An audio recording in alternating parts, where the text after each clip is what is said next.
Sorry, I was muted there for a second. I've been having incredible mic problems. I was on the report earlier today and I forgot to turn my mic on. So it's just like my MacBook Pro Mac. But thankfully, on this show, I do have a producer. So I mess up less. Welcome tonight. It's Thursday, State of Play on Mint Press News. I am your host, Greg Stoker, and it's been 3 weeks of straight up insanity, like every day. The news cycle has been something more. Now there's a war breaking out in Lebanon, and it's a really strategically stupid move for Israel to be making. But, you know, they're downhill with no brakes, and they're just going to do whatever they're going to do, including hitting targets near a Russian air base, which is great. It's great for us. It's great for humanity. I guess their whole mantra is to escalate to de-escalate or escalate into de-escalation, which I suppose would happen. Things would eventually de-escalate once humanity is a smoking pile of ash. So from that perspective, the long goal, I guess they are, escalation to de-escalation does work. So tonight we're going to be talking about the invasion of Lebanon and also talking to a really fun guest. This is going to be a more lighthearted episode, I think.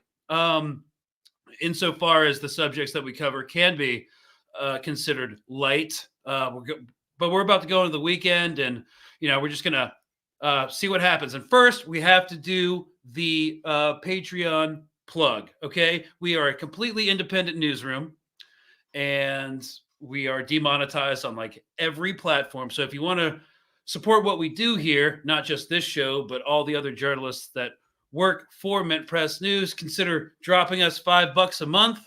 We know that you are being nickeled and dimed to death in this stage of late finance capitalism. But if you have some disposable income and you want to help out, that's great. We really appreciate it. But at the end of the day, we're just glad you're here. So if you feel like it, like, share, subscribe, comment. It pushes this up the algorithm with engagement and gets out to more people. So thank y'all. Glad you're here.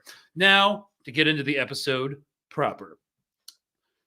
So there's no concrete operational plan for the invasion of Lebanon beyond a murky idea of dismantling Hezbollah infrastructure along the border and the establishment of a military buffer zone to allow the displaced residents of northern Israel to return to their homes.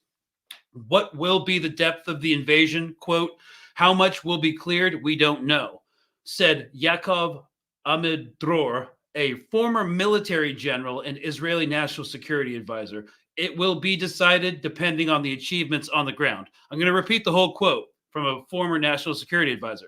What will be the depth of the invasion? Question mark. How much will be cleared? Question mark. It will be decided depending on the achievements on the ground. So, as someone who spent his most formative years of his life fighting in the nebulous American project that was the global war on terror, this particular language is not unfamiliar to me. The battle, like we say things like, the battlefield environment is dynamic. Mission requirements will flex to compensate for an evolving tactical situation. Yeah, you got all that?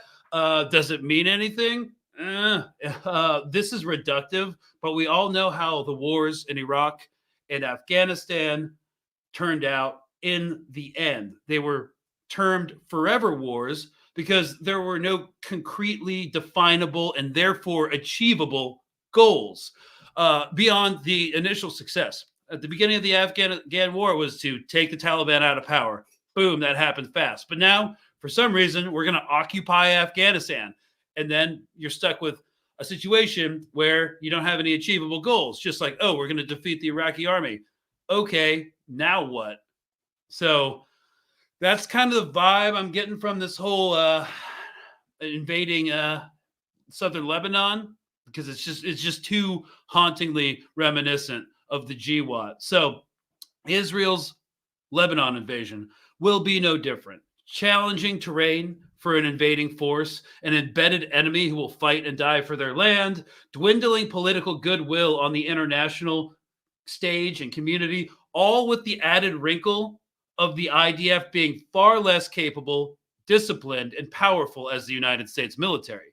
The invasion is hopeless and will most likely follow a similar trajectory to the strategic defeat that Israel endured during the 2006 invasion, for the simple reason that they have not updated their military doctrine or tactics, techniques, and procedures in any substantive way since the mid 2000s.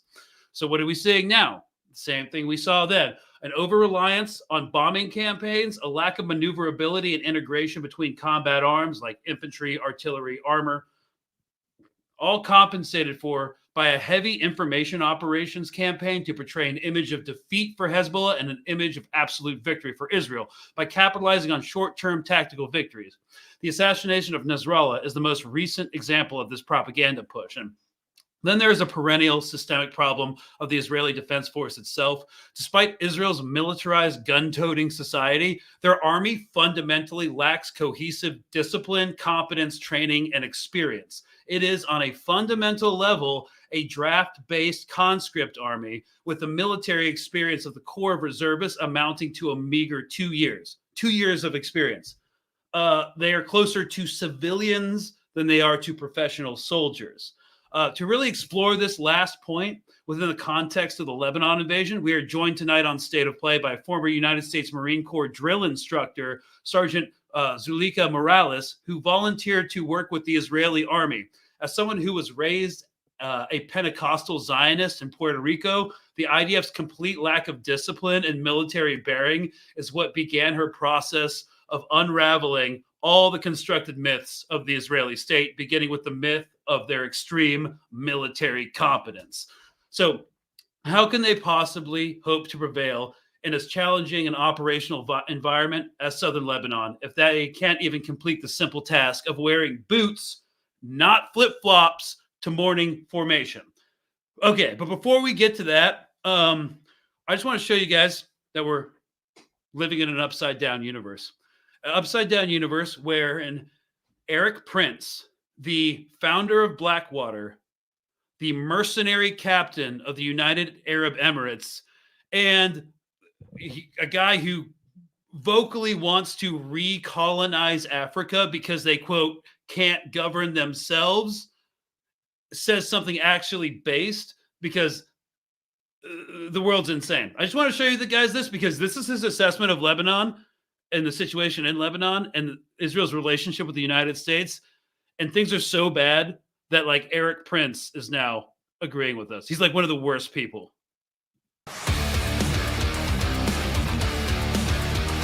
Hey. So he has his own podcast, and that's how he opens it. Guys, like, you guys think I listen to metal. This is not metal. This is called butt rock. Anyways, this is how they open it. Hey, everybody. This is Off Leash with Eric Prince. I'm Mark Serrano. A new development. Yeah, you thought I was going to have to make you listen to Netanyahu again. Nope. I got a whole nother piece of work lined up for you. And the war in Israel has just unfolded. All right, so he's going to talk about Lebanon. The IDF is moving ahead on the ground. Can you give us sort of a lay of the land and what's really going on? Well, what we think is going on is the reason there's like 70,000 Israelis evacuated from living in the north because they were constantly receiving harassment fire, rockets coming across the border from Lebanese Hezbollah positions.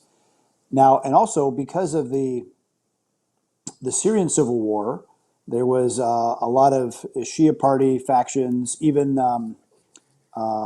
some Lebanese Hezbollah that had moved around to the Syrian side, and even some Afghan Shia that they've hired as mercenary forces on the Syrian border, further encircling Israel. So they are trying to certainly clean out the ability for these Iranian proxies to fire rockets, loitering munitions, etc.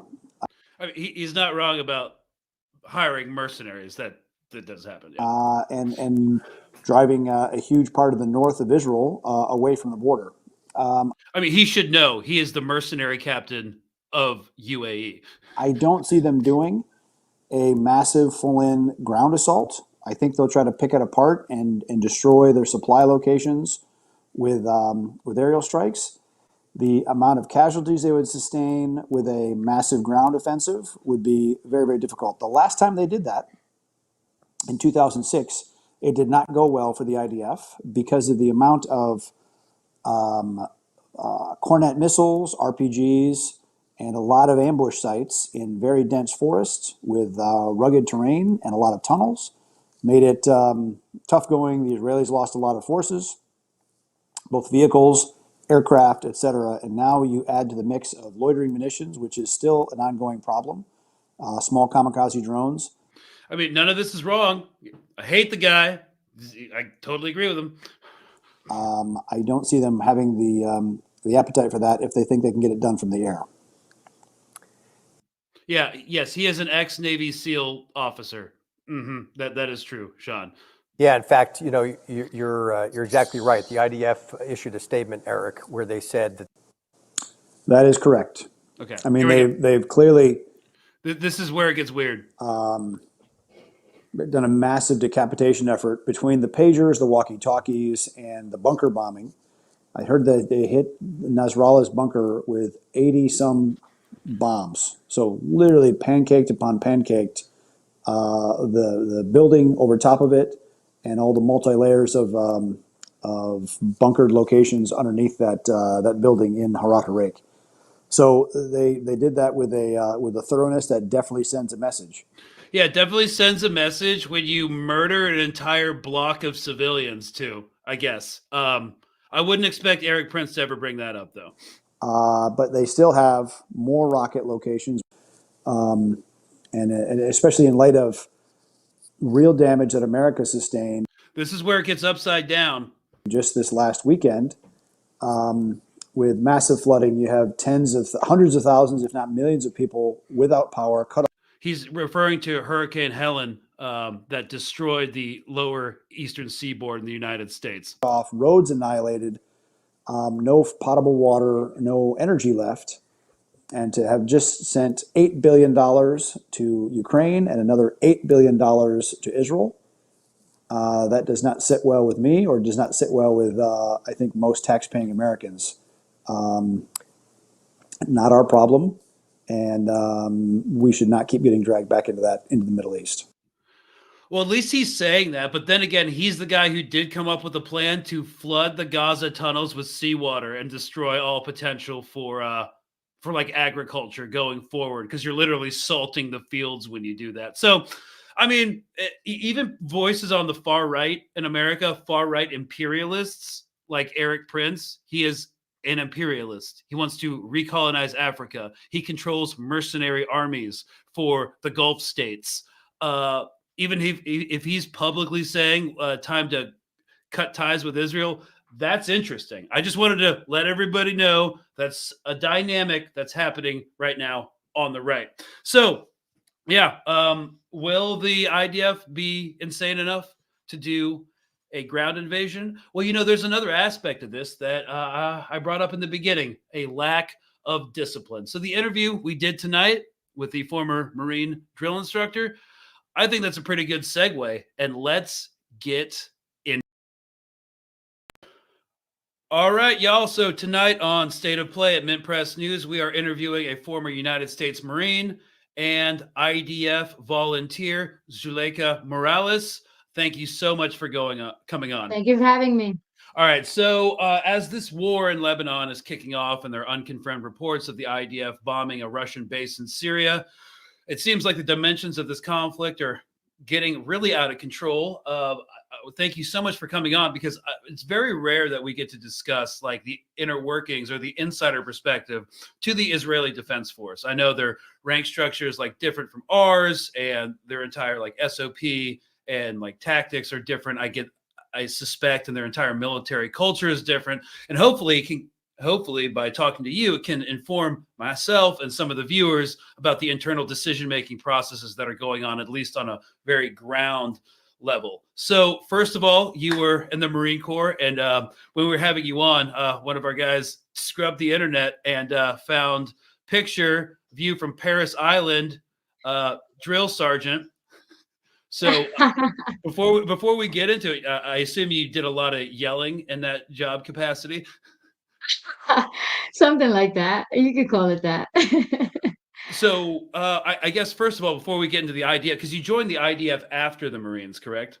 Well, I didn't actually join the IDF. I volunteered with a program that they have where you're not required to join the IDF. You just kind of volunteer working with them and working in a base for a limited time. Oh, is that different from contracting? Yes. They Okay. have specific groups within the IDF because they actually require certain people. It's within the guidelines that they have of manpower to count volunteers that are basically working party to move some of the stuff around because they don't have enough troops Oh, they don't have to enough do it. enough logistical support. Exactly. Okay, so we'll get to that in a second. So first of all, can you tell us about your service in the Marine Corps? However, which way you want to Of begin? course, of Yeah. course. So I joined the Marine Corps in 2007. I was a helicopter mechanic, organizational level mechanic, a CH-53 mechanic. So I worked on helicopters. For the first 5 years, I worked for HMX-1, which is the president's helicopters. I worked on Marine One, so under the Bush administration and the Obama administration. After 5 years there, I got my presidential service badge, and then I went on to drill instructor school where they taught me how to scream at people. Yeah. And then I trained Marines. I trained recruits to be Marines. So Yeah. So I went through Army basic infantry training. I'm not sure really how the Marine Corps process works. And just as a side note of curiosity, does um like infantry boot camp in the Marine Corps is different from like regular boot camp, or is it like all the same? so all boot camp is the same Okay. across the board, male and female. And Mhm. then how it works is when you go to the next training, if you are not infantry, you go to Marine combat training. If you are infantry, you go to School of Infantry SOI. Okay. All right. So it's separate. All right. And how long were you in the Corps? I was in the Marine Corps for 7.5 years. 7.5 years. Okay. Mhm. So you got out around what year? 2014. 2014. And so why did you, I mean, we all have the story about why we enlisted, but why did you enlist during the global war on terror? I well, I honestly enlisted because a recruiter showed up to my house. Mhm. My cousin wanted to enlist in the Marine Corps. He actually is still in the Marine Corps. And I was the only one that had internet. So I looked it up. I was like, yeah. And I actually searched every branch. I went Navy.com, Air Force.com, Army.com, and kind of like filled out the little questionnaire. And the Marine Corps recruiter showed up to my house. And I was like, oh, this seems legit. I don't have anything else to do. I guess I could do this. And I just joined the Marine Corps. Okay. Was it for benefits or just to get out of a certain situation or paid for Yeah, college? at the time I was living in Puerto Rico and Mhm. there wasn't much for me to do. I didn't want to go to school. I was kind of like, oh, well, I can serve my country. I can get out of here. I can travel. I can do cool stuff. Yeah. And I should just let you know for the audience that Mo and I actually met at the Netanyahu UN protest in Washington D.C. So it was a fun time. I walked in really crappy boots for like 12 Like miles. 10, yeah, it was Yeah, like 12 months. Yep. yeah. So, anyways, you decided Greg to is a tank. yeah, I'm a tank. So we know where you stand now, but after you got out of the military, you again joined the IDF volunteer force. I'm not really sure how it works because I know that the U.S. military uses contractors, but it seems like this was somehow different. And Josephine Gilbo, who's been on our show a couple of times, sent me your awards or your thank you letter from the volunteer Mhm. services seen right here. How does that function differently from the U.S. contractor services that do logistical support for the United States military? Right. So the way that it worked is I went through an organization called Volunteers for Israel. Okay. Now, remember, at the time, I'm fresh out of the military, still sipping the Kool-Aid. Hmm. Like, I want to learn more. I want to see how elite these people are. Hmm. And so I had actually ran into an IDF soldier on the Upper West Side. Started talking to him, told him I was a Marine, all that, and he directed me to Volunteers for Israel. Now, Volunteers for Israel has a branch that's specifically for volunteering with the IDF, which is called SAR-L. So Sorry. with SAR-L, you submit an application, you tell them, oh, you want to volunteer on base with the IDF soldiers, and they give you just some paperwork to fill out, ask you a couple of questions, interview you. Oh, why do you want to go to Israel? Are you Jewish? All those things. And then they give you some dates. You can do 1 week, 2 weeks, or 3 weeks, or up to a month, if I'm not mistaken. Mm-hmm. And I chose 3 weeks or a month. And they kind of gave me a range of dates. You can go from this date to this date. And I picked a date, and then I just went over there. Did like some sort of Christian beliefs, some sort of like evangelical beliefs or Zionistic beliefs also drive your decision? Because you're coming from Puerto Rico. I don't know if you're Jewish or not, but I know there's an entire Christian detachment in the IDF. So was that a part of it? Yes, and this is actually a point that I wanted to really touch up on when we spoke. I was raised, well, let me just start. I was born and raised in Puerto Rico. Mm-hmm. So I was heavily, heavily indoctrinated in Pentecostal, evangelical, religious. Uh, I grew up in a Pentecostal home, and we went to church every day of the week, basically. I went to church every day. My dad was a pastor, and we had this, maybe not necessarily Zionism, but I definitely was instilled in me at a very early age that Israel were the chosen people and Israel was God's people and things of that nature. So I always had this context in the back of my mind, regardless if I believe it or not. That is what was ingrained all throughout my life. So yes. And we have a lot of people who aren't who watch this show who aren't familiar with the different denominations of Christianity. So I guess a basic overview is, and you can flesh it out a little bit more for the audience if you want. The Pentecostal church is a Protestant Christian church that emphasizes a direct experience of God through baptism and the Holy Spirit. And you believe that faith should be more like experiential, not just found through ritual or thinking, perhaps believing that the Holy Spirit fills believers with the strength to live a Christian life, and that this experience is revealed through the gifts of the Spirit, like speaking in tongues, prophecy, healing. Is that correct? Yep. Denouncing like things from the secular world, wearing skirts, no jewelry, things of that nature. Yeah. A lot of things from like the Old Testament also. Okay. So prophecy was a big part of that. Yes, And exactly. that's where Israel comes in. All right. Of course. Yeah. Yes. So you were still kind of in that mindset after the Marine Corps and trying to volunteer for Israel for that reason, kind of, or? Absolutely. And I was also very curious because I'd heard throughout all my life that these were God's chosen people, and obviously they're America's biggest ally. So I think I'm mostly very curious as to what the hype is all about. Like they must be doing something very special. If everyone is picking them and everyone is choosing them and they are the chosen ones.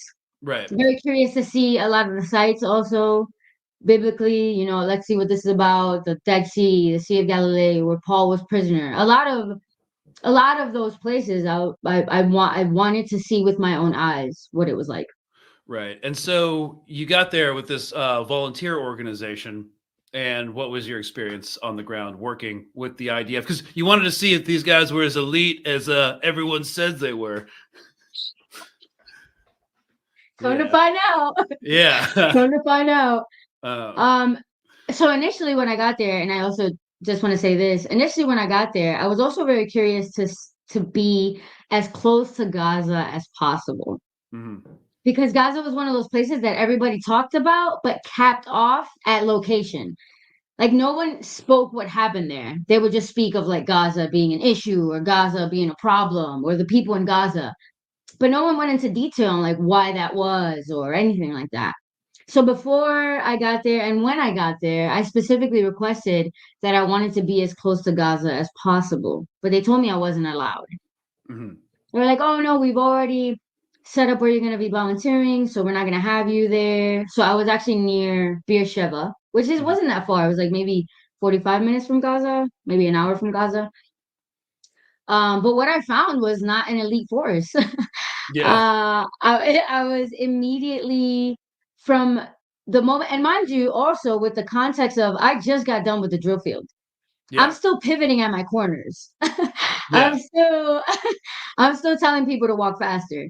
So I get there, and there's just well, for starters, all the gear that was there was American hand-me-downs. And Yeah. that immediately was crazy to me. I was like, wow, I know we supported them and they were our ally, but I didn't know it was all of this. Mhm. So I just started realizing things like that. That their demeanor about everything they did was very careless, also Yeah. infallible. The way, for example, one of the I think it was the second or third day because I wrote about it actually. One of the second or third day we did like morning colors Mhm. and sung the tikva or whatever it's called, something like that, like the hymn. And there was dudes in uniform but with flip flops. I'm losing my mind. Yeah, because as a Marine drill instructor, like you'll go off on one if you see hands in pockets. Flip flops are a whole nother thing. Flip flops, not on time. That's when the walls really started to fall. Of like, just because you're blind to a reality doesn't mean it's not happening. Yeah. And I think when I started realizing this and recognizing this is when I started to challenge what I already knew. Like maybe what I know isn't what I know. Maybe there's more. Yeah. So that was definitely an experience. You know what? That's how kind of the Israel propaganda. Because I grew up as a white guy in Texas. I wasn't involved in evangelical Christianity at all, but I still like had friends that were like Zionists and whatever. And you hear like, oh, the Israeli military is like super badass. And then when I started getting more into military literature when I was in the Army, I read this 2006 report from the Combined Combat Center of Combined Arms Studies at Fort Leavenworth, Kentucky, about how the IDF just got absolutely trounced in 2006. And one of the quotes was the officers and NCOs were, quote, unprepared to fight a real war. And that's kind of where I was like, okay, well, if the Pentagon's releasing this literature, maybe I should listen to it. And we've seen since like the onset of October, where their lack of operational security, their lack of discipline, it's just kind of like it kind of makes sense that this is how it's going. And Mhm. I was wondering what you were going to say, because the Iranian missile attack happened yesterday. About 24 hours ago, and we were seeing some like footage, and like we took rocket attacks all the time in Afghanistan, which is what you do as an illegal occupying force. You're going to eat rounds, but I've never seen anything like this.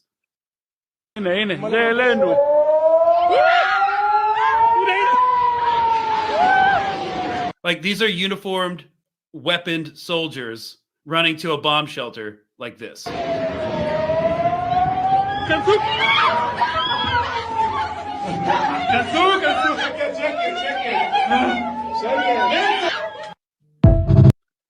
Yeah. So is that where like you seeing this complete distance between like the discipline of the Marine Corps and what's going on in the Israeli Defense Forces? And that's kind of where the unraveling started happening, would you say, before you even started getting into the Palestinian occupation apartheid stuff?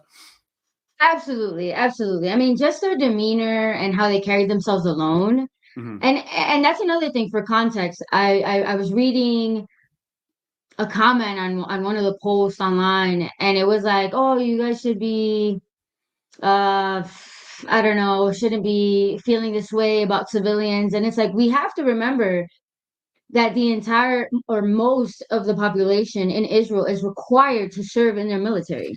Mm-hmm. If you have an entire population, they should at least know how to operate in a different manner than that. Yeah. Basic training will do things to you or will teach you things that you're going to have for the rest of your life, but you're still behaving in this way. Yeah, it's kind of mind-boggling because their entire society is so militarized, but there's not this like military discipline instilled into it. Exactly. I don't get it. Like, what are your thoughts on that? Like, you were there, you were working with them. I don't. I mean, I don't. What are my thoughts on what exactly? Like how they could be so militarized, but like so What? like non-cognizant of military matters, like unable to be like, hey, we're actually like losing in Gaza. We're actually like losing in Lebanon because like we're not disciplined. Like we don't know how to achieve combined arms between infantry, uh, armored, and artillery. Like, how do they Right. not know these things? I think they're just overly dependent on the aid and Mm. what they receive rather than what they can produce. Okay. So it's like, okay, here we have a gazillion bombs and brand new fighter jets and this, but when it comes to ground operations, they have no skills. And it's a I mean, they're definitely bred to dismiss the Palestinian people as a whole, Mm-hmm. and they're bred to hate, but they're not. I don't even know how to explain it really. I don't know how you can have such a militarized society, bunkers across the street, all of this stuff, but still manage to behave in that way. I don't understand it. Yeah. So when did you start getting wise to the plight of the Palestinians then? Well, I think during multiple experiences, I won't go into detail with like every little experience that I had while I was volunteering, but it was like Tetris.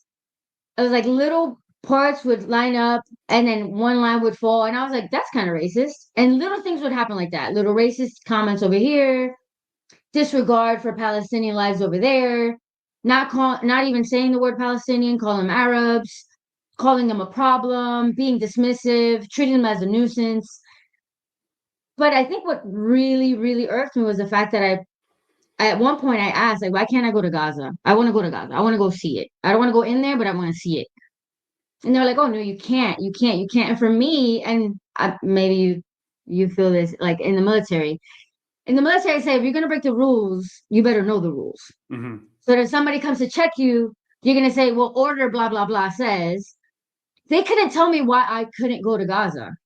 Mm-hmm. So I was like, okay. After volunteering, I came back. I was like, all right, whatever.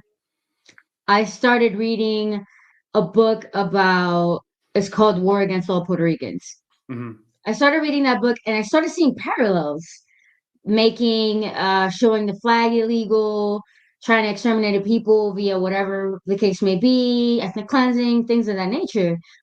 And I decided that that same winter, that same Christmas, I would go back to Israel, but then I wanted to visit West Bank.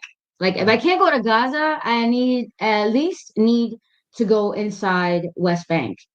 And that is what changed my life. And that is what changed everything for me when I went to West Bank. Yeah. Just seeing the police state, the militarized police state, the checkpoints. What was The your turnstiles, the roads that you can walk on as a tourist, but Palestinians can't walk on. The air feels different. yeah. And I've been and for a little bit of context, which I'm not exactly comparing the two, Mm-hmm. but I've been to a concentration camp. I went to Dachau concentration camp in 2012, because again, I wanted to see it for myself. And it's insane to me that just past these walls, so many things can go on and people just look the other way. And when I went into West Bank, that's exactly what I thought. As I'm walking through the turnstiles, as they're checking my ID, as they're checking my passport, as I'm asking where to go, I literally feel like I stepped into a concentration camp where people are just treated completely different based off of their ethnicity. And that was completely crazy to me. So how long were you in West Bank? I was in West Bank for about a day. I Yeah. went to the Church of Bethlehem. Mm-hmm. I was doing like the little tours. I went with my one of my best friends who's Palestinian. Saw a couple of Palestinians and stuff like that. They asked us where we were from. I said Puerto Rico, all that stuff. So, but uh, it was. I just couldn't believe the drastic contrast between Israel and West Bank. That's what really shocked me. Yeah. It's almost like it's apartheid. So Um,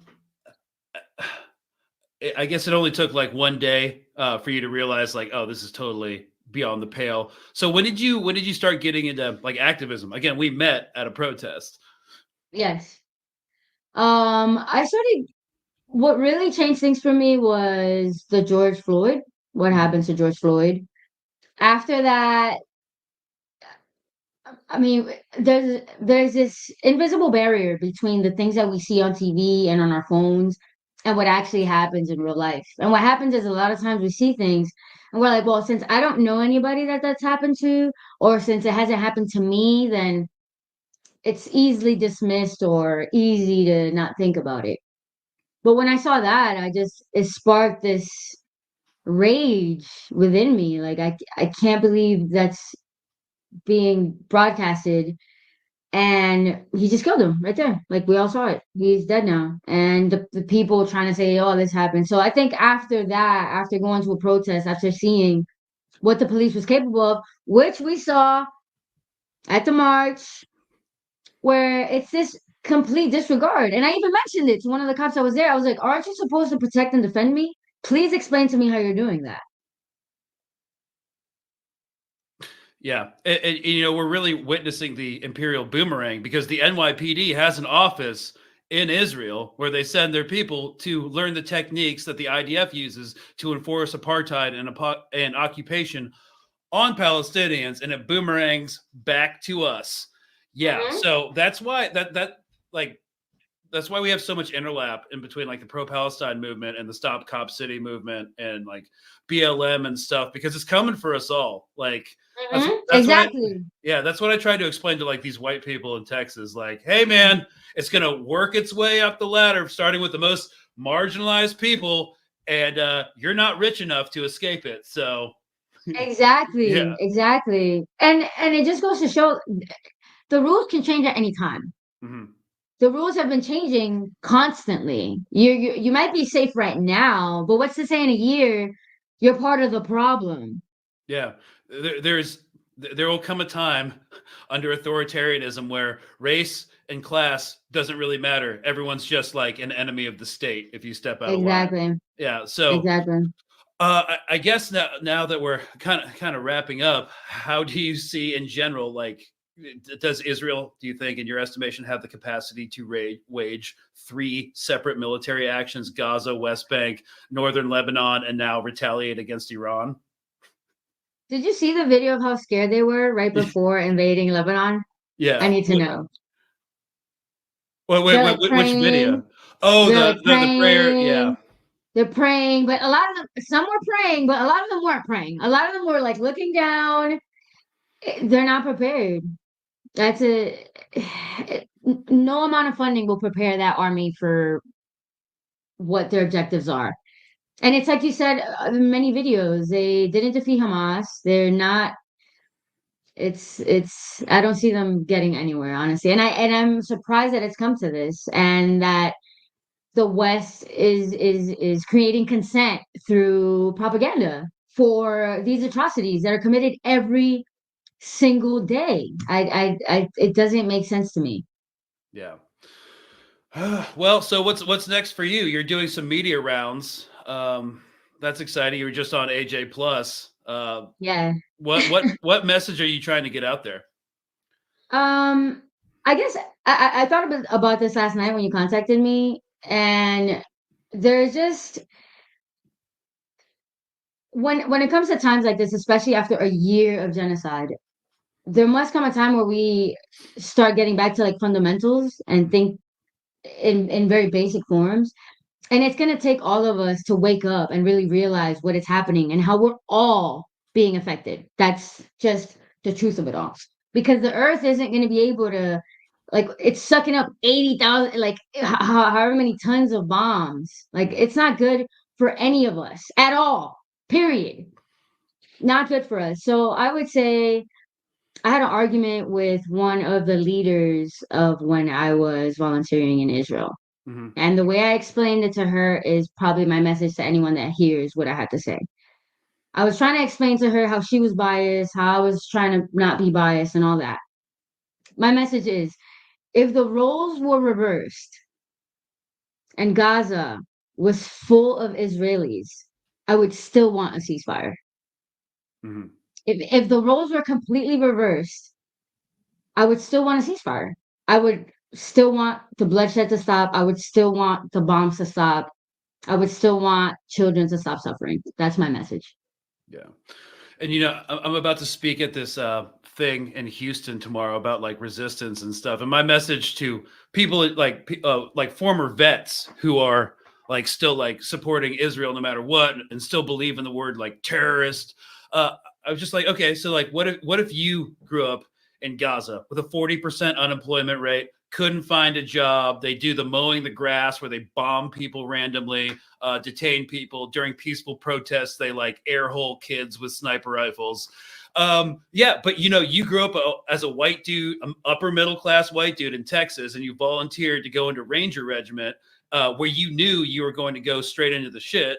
But yeah, I'm sure you would have been totally chill if you were born in Gaza and you would have been like a baker or something. Like that totally makes sense. So that's the avenue I take with vets. Yeah. Yeah. And if, and if they saw them as at the same level of humanity as they see themselves, they'd be like, huh, that makes sense. But, Exactly. Like they, you can't possibly put them on equal playing grounds. Like one is the occupying force and the other is resisting. yeah. That's as basic as it gets. Yeah. Well, thank you so much for coming on. I think this was a great and enlightening discussion. Former former drill sergeant Morales. I guess we'll see you at the next action in New York City. I'm not sure when. Saturday. But, Saturday. Oh crap! I'm doing something in Houston Saturday. But Yes, I saw that. Good luck. the next one. All right. Well, thank you so much for coming on. Have a great day. Thank you. All right. Well, looking at that comment section, it seems like some dudes really can't like handle it when there's like a woman in uniform or something. Like, how many people did we have to kick out? Oh, we had to kick out 20 dudes who just like couldn't handle it. Okay. Well, good to know in the future. Yeah. And I guess my favorite comment that I saw from the trolls was like, she's never. How could she talk about this stuff? She's never been in combat. It's like, neither of you, dude. Shut the fuck up. Like, what? It's just lame. It's like I wish these guys would surrender a certain level of toxic masculinity and just shut up and listen. And the thing is, like, yeah, people grow up heavily indoctrinated, and you can see the plight of another human's experience and begin to have that indoctrination unravel, which is why I bring people onto the show who grew up supporting Israel. It's like, oh, what's your transformative journey? Because this is like, if we're trying to speak out against a genocide, we're going to have to bring people over the fence, right? This is not going to happen anytime soon. So gatekeeping is really not helpful. And she was part of the war machine. I was part of the war machine. So like there's something you have to like get good with that. And like veterans, for better or for worse, have always been part of anti-war movements in America since the Vietnam War, which took 10 years of activism and direct action to end. And gatekeeping is not helpful for that. Yeah. So I just thought that the fact that was the first time we've actually really had to kick that many people off. I don't think we've ever had to like even come close.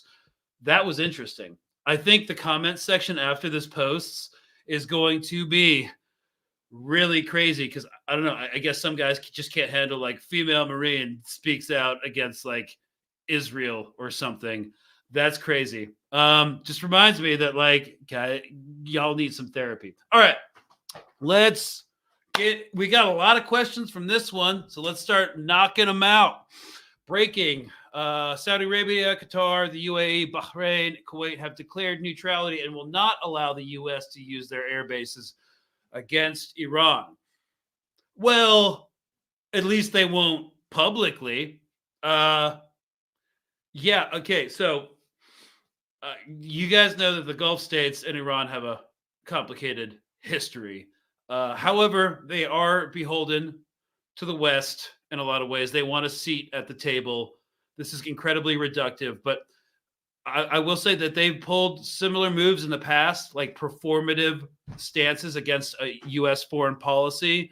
And they have the ability to resist it because we need them as allies in the region, or U.S. imperial interests are screwed. So, yes, they could say that. They could still let it happen privately. I know for a fact that's happened before. So, I don't really know, though, how they can make that statement and then have like U.S. planes drop bombs on Iranian installations and not have everybody in the world know about it. So I do think that actually is significant. Yeah.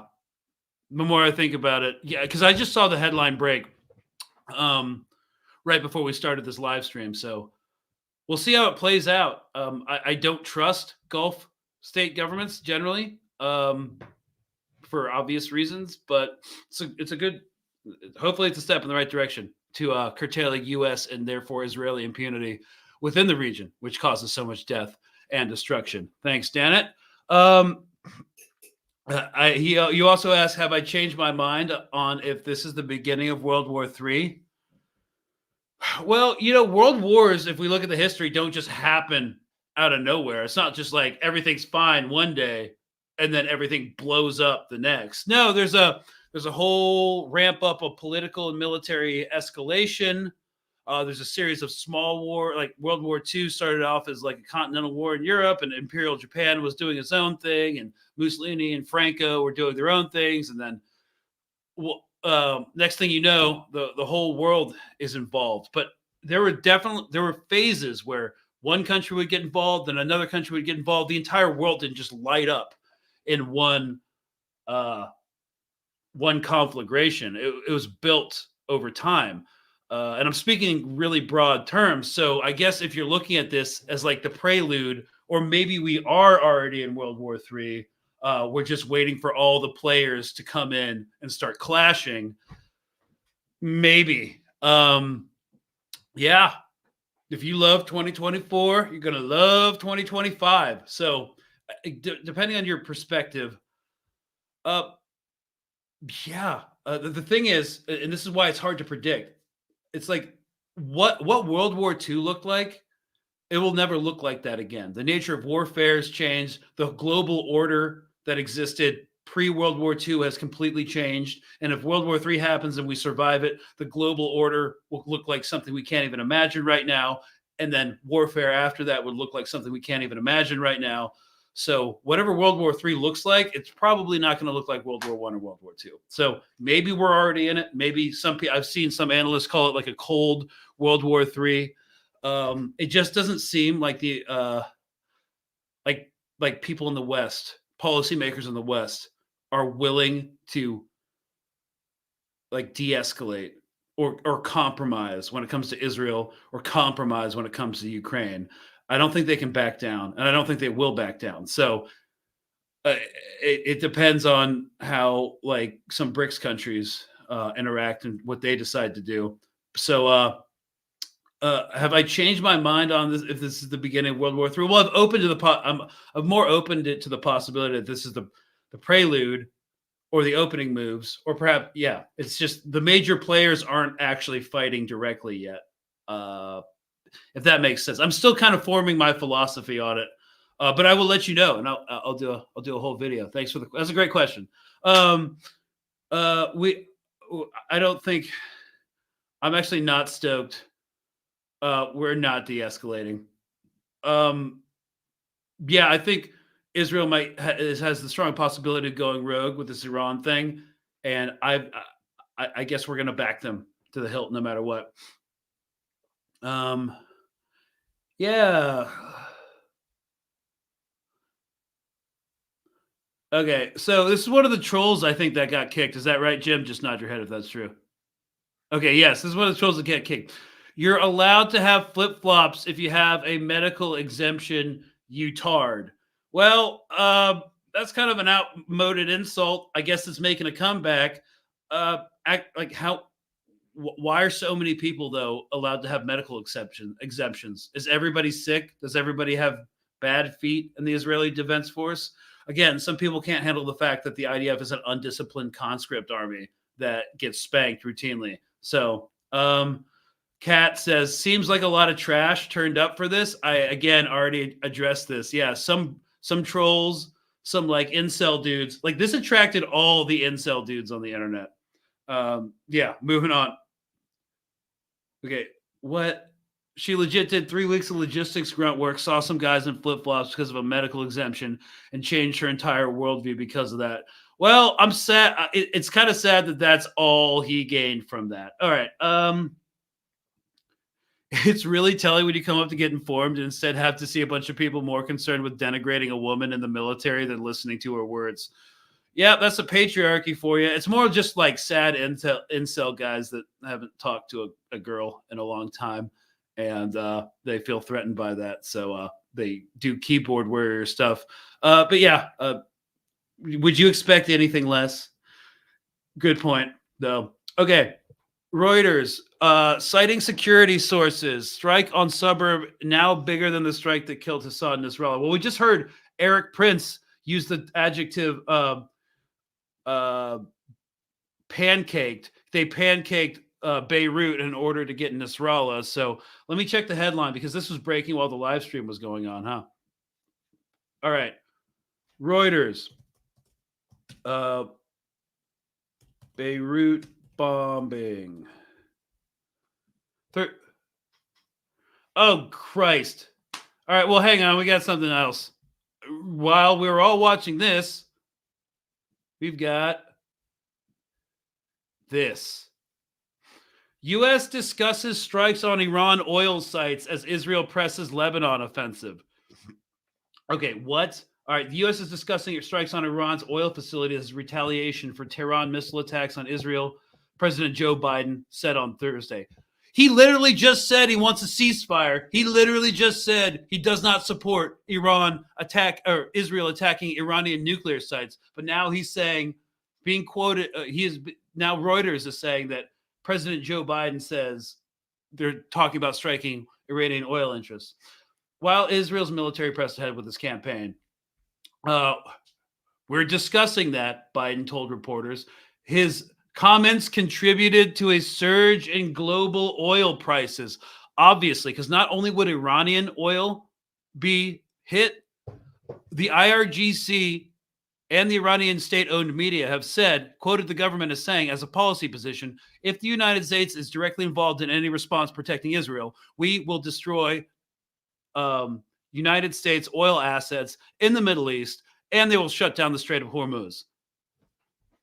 In an election cycle, like a month before an election, having gas prices surge from war is like insane. Because like Joe Schmo, who doesn't understand anything about like geopolitics, is not dumb enough to know that this is Biden's fault, that he can't afford to get to work because he can't buy gas, because there's a senseless war in the Middle East, all because they couldn't rein in the rabid dog of Israel. There is nothing going to happen today, Biden said. He said the president said he would not support any Israeli strike on Iran's nuclear sites. So, yeah, all this is dumb. This is all so dumb. Yay, world. I would not be surprised. I will look up the Beirut bombing that just happened. But we're going to move on.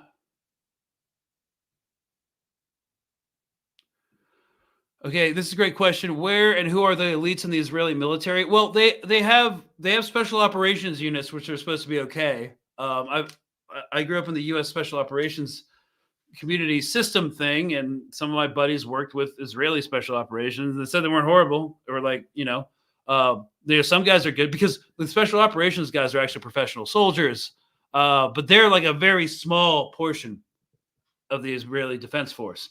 How do they deal with a lack of discipline? Well, they don't.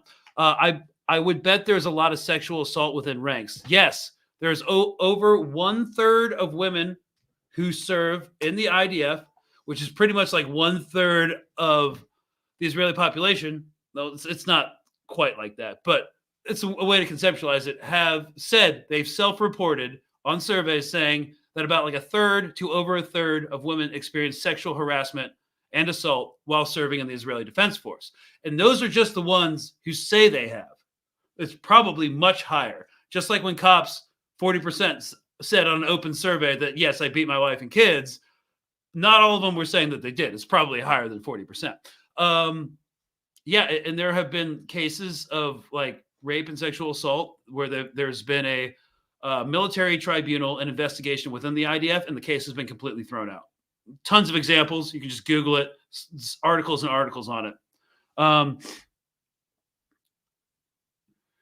Yes. Okay. Yeah. Shut up and listen, guys. She isn't promoting the IOF. She's explaining her negative experience with them. Yeah. None of this was promotional. Okay. But some people grow up indoctrinated, and it takes them some time to get out of it. And you should let them do it because they have unique experiences and unique voices that are harder for people to dismiss because of their backgrounds and upbringing. So we need all sorts of voices in this movement. So, yes.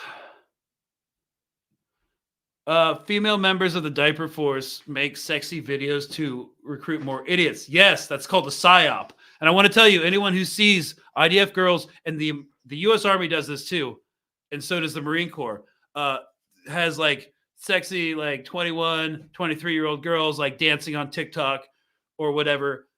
Look, don't do it, dude. Don't do it, bro. She's a psyop. She doesn't love you. She doesn't care about you. It's not worth your youth fighting for the imperial war machine. So this is worsening the crime. Yep, it is worsening the climate crisis too. You know what will really worsen the climate crisis? If we blow up all of Iran's oil fields and they start burning, and then Iran blows up our oil fields and they start burning. So that's something else to look forward to. Iran does not have nuclear weapons. Ooh, what's your take on the recent attack in Syria? Why did Israel attack Russia? We're not sure that they did, but we are, and I'm not going to do this on this platform. I have another podcast called Colonial Outcast. We will be tackling this tomorrow as a hypothetical. It's completely hypothetical. This is why I wouldn't do it on Mint Press. So we'll be looking at that. Yes, let's see. Did the ground invasion go as bad as it did yesterday? You mentioned a blast that killed Golani Brigade soldiers. Yeah, well, we know for a fact that they walked into an H-bid, which is a house-borne IED. It's basically like you booby-trapped a house. And so they were either clearing it or they were setting up a command post inside of it, and then Hezbollah blew it up and killed all of them. So that's a pretty significant ambush operation with the H-bid, house-borne IED.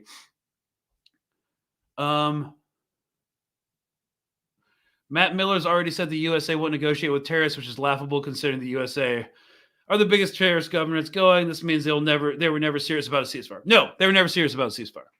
Nah. Didn't the U.S. Army fund some Hollywood movies once? Oh, not once. They're doing it now. They do it all the time. A lot of Hollywood scripts involving U.S. military equipment and U.S. military have to be cleared through the Pentagon to portray the U.S. Army in a certain light. That hasn't changed. So, yep, just to get more people to join. All right, guys, we are out of time. Thank you so much for coming and watching this show. Hopefully it was informative and engaging.